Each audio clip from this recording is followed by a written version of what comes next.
advertisements and promotions are actually just to elevate the brand, so they can have many tactical actions. That thing is actually about its entire strategic investment. Marketing itself is about developing new markets, new products, and new customers. So how can it use marketing to expand the market further? And as a result, what new products and services should it launch? And what kind of new customer base can it acquire? So in marketing, yesterday we talked about the 4 Ps of marketing, right? The simplest ones, whether it's 5 Ps or 6 Ps, there will definitely be product, price, place, and promotion. So they changed to a new chief marketing officer, which means they might be replanning their mix. I think the first thing about Uber is that it is a combination of different businesses within the group, such as Uber and Uber Eats, as well as UberX. It is a combination of businesses, and within this combination, there is also a product mix. Uber has different levels, different types of cars, right? So there are different pricing standards, which all belong to the product mix part.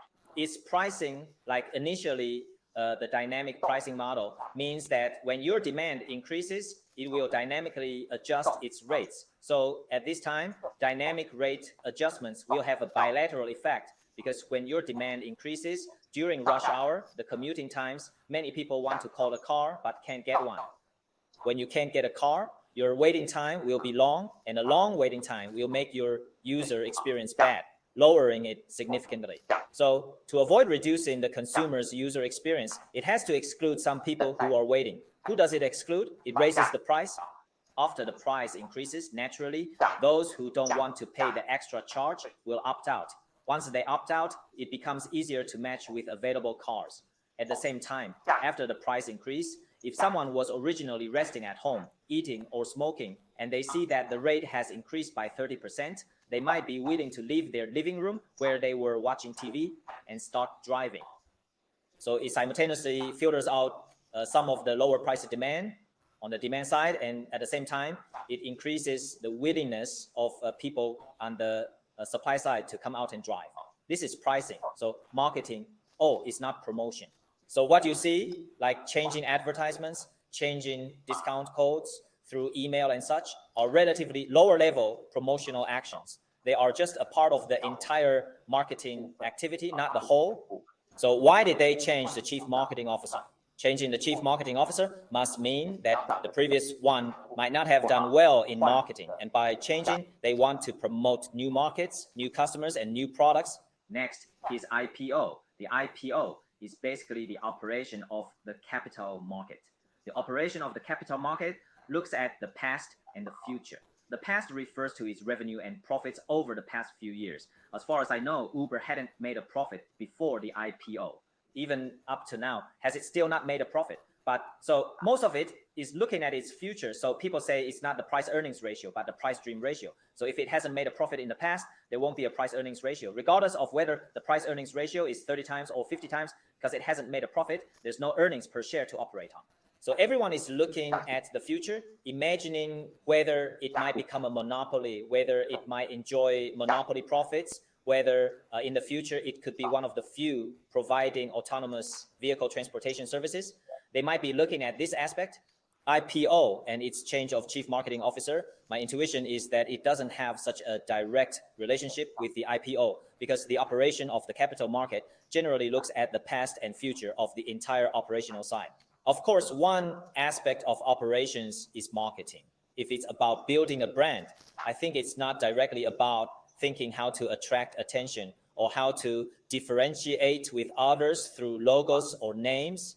Differentiating logos and names is actually just the I and S in VISA at most. It means you hope to create identification and release signals through the design of the brand name, trademark, or logo, releasing certain signals.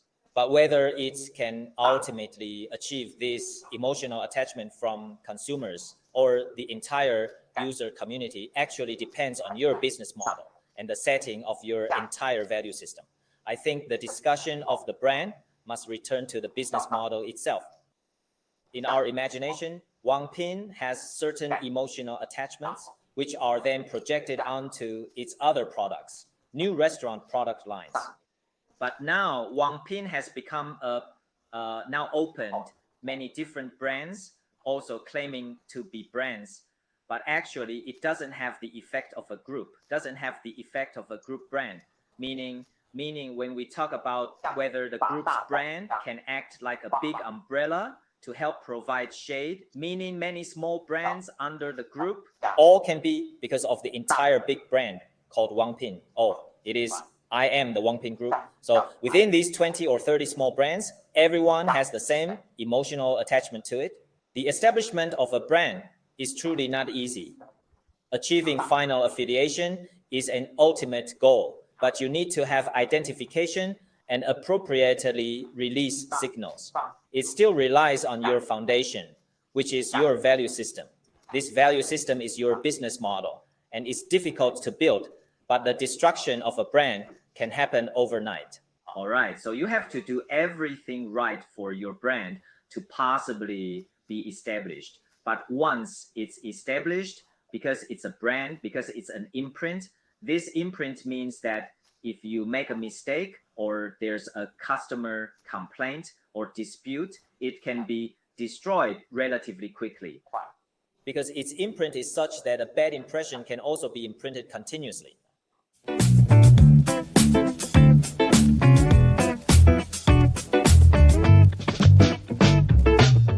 It's not about doing branding. This is why I keep emphasizing that your foundation is your value system. Not in doing branding, but in managing your entire value system. Or you could say managing your business model. So the things mentioned earlier are actually manifestations of the business model. If you do not have a good business model, your value proposition cannot be successfully created and delivered to the target audience, solving their pain points and creating value which they are willing to pay for, thus bringing you profit. Doing branding is similar to when we talk about marketing. It's like doing promotions. Promotions themselves do not increase your product's value. It's the strength of your product combined with your promotion that will boost your sales. So sometimes people's consumer behavior or purchasing behavior needs some stimulation, meaning you need to give it a little push so that they have awareness, interest, and desire before they take action. That kind of thing is promotion, but it doesn't build a brand. So what I care more about is actually returning to the basics, which is still your value system, how you set it up. So for example, as mentioned earlier, Giant or Kenneth, when Kenneth first started, its name, whether it's the company's brand or the product's brand, like tennis rackets, for example, Giant, what it brings to others is actually its value proposition and all the business models that go with it. As for how long it can last, actually any famous company, you see TSMC is not even 40 years old. A century-old enterprise is actually very rare. Rather than talking about branding, it's better to talk about business management, or rather the business model itself, or the business management strategy. For me, but branding experts won't admit it this way. They will think it's a very important thing or that marketing is very important. But for me, brand and marketing are just one part of many business operations and business strategies. If you don't have any other foundation, haven't built a brand, haven't developed that brand, the action of doing it is your business model, your value system. So when you're shaping an image, advertising, promoting, that is not called building a brand. That's not it. Then I usually tell, especially university students, I say, the brands you imagine are all to see brands, all consumer brands, because those are the things you encounter in your life. For example, students don't know TSMC. They don't know TSMC. For example, they don't know Larkin Precision, but if you say Larkin Precision, if you buy, for example, a phone and the camera module used is from Larkin Precision, would you care? I think some people might, because you might not know. But for example, some things like Zeiss lenses, okay, Zeiss lenses or Nikon lenses, they might become a component brand, but they can add value to the entire product. At that time, Zeiss was originally perhaps more famous as a to B, but it gradually was shaped into a to C, also presenting its brand value. So the brand itself is not just the visible thing we call a brand. In other words, as long as it can leave an imprint, that thing can be called a brand. So for example, in the machine tool industry, if you talk about robotic arms, there are only a few companies. For instance, when a factory wants to implement automation, they would say, hey, our robotic arm. Then you would definitely think, oh, that's from company A or company F, those kinds of companies. As for Taiwan, it's placed in the second tier, meaning when a robotic arm from factory A or factory F costs 1 million, the brand value of the Taiwanese factory doesn't evoke emotional attachment. It doesn't particularly signal that its robotic arm is especially reliable, durable, or easy to operate, and its compatibility, whether it's high or not, then they can only compete on price. So competing on price becomes a tool for substitute brands. In other words, when building a brand, it's not just about advertising or promotions. It is the support of an entire value system. So you must have invested a lot of resources to build this brand, and therefore the value proposition it brings out, the value it can convey, is based on the investment of many resources. So it can certainly enjoy a relatively high willingness to pay. Therefore, branded goods and services can enjoy a higher price premium. The price premium is not because you charge more and can get that excess price. It's not. It requires consumers to be willing to pay, and there must be differentiation between you and your competitors.